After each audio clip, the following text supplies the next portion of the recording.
देवी सती दक्ष प्रजापति की पुत्री थी और भगवान शिव की पहली पत्नी थी। ये बात हम सभी जानते हैं।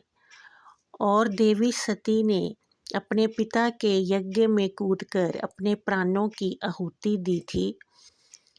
लेकिन देवी पुराण में इस प्रसंग से जुड़ी और भी बातें बताई गई हैं कि किस तरह से भगवान शिव को भयंकर रूप माँ सती का देखकर भागना पड़ा था।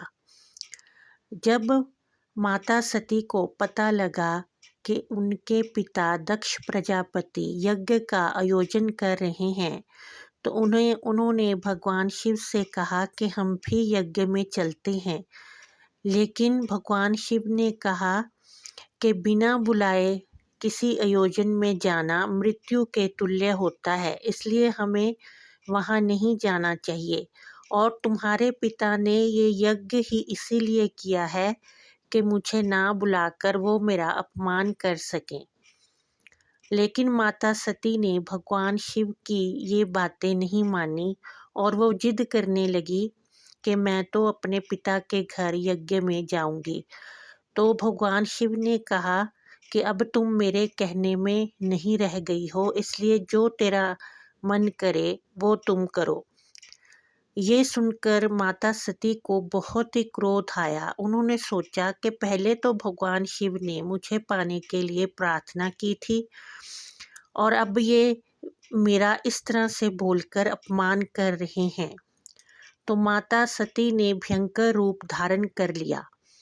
उन्होंने अपने आँखों में से बड़े गुस्से से भगवान शिव की तरफ देखा तो उनकी आँखों से अग्नि निकलने लगी और उनकी भयंकर दाढ़ों को देखकर भगवान शिव डर गए। तो उन्होंने अपनी आँखें बंद कर ली। तो माता सती बोली कि डरो मत। और फिर भगवान शिव ने धीरे धीरे अपनी आँखें खोली तो वो माता सती का भयंकर रूप देखकर डर गए और वहाँ से भागने लगे। तो माता सती अट्टहास करके गरज पड़ी और माता ने अपनी 10 विद्याएं वहाँ पर प्रकट कर दी। भगवान शिव जिधर जाते उन्हें वहाँ पर माता का रूप दिखाई देता। जब उन्होंने खड़े होकर देखा तो सामने माँ काली को देखा। तो उन्होंने कहा कि हे श्याम वर्ण वाली, आप कौन हैं और सती कहाँ पे है?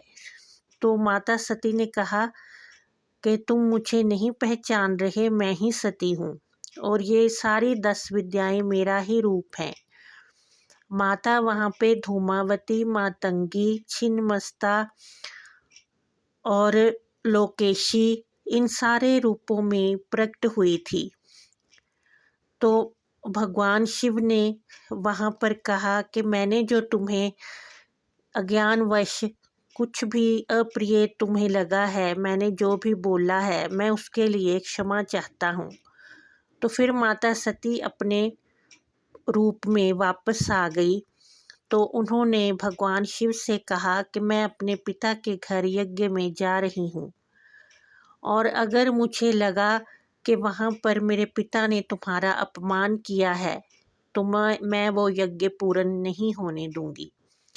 इस तरह से ये वाला प्रसंग देवी पुराण में बताया गया है। अगर आपको ये पुरानी कथा पसंद आई हो तो चैनल को लाइक करें और शेयर करें। जय माता दी।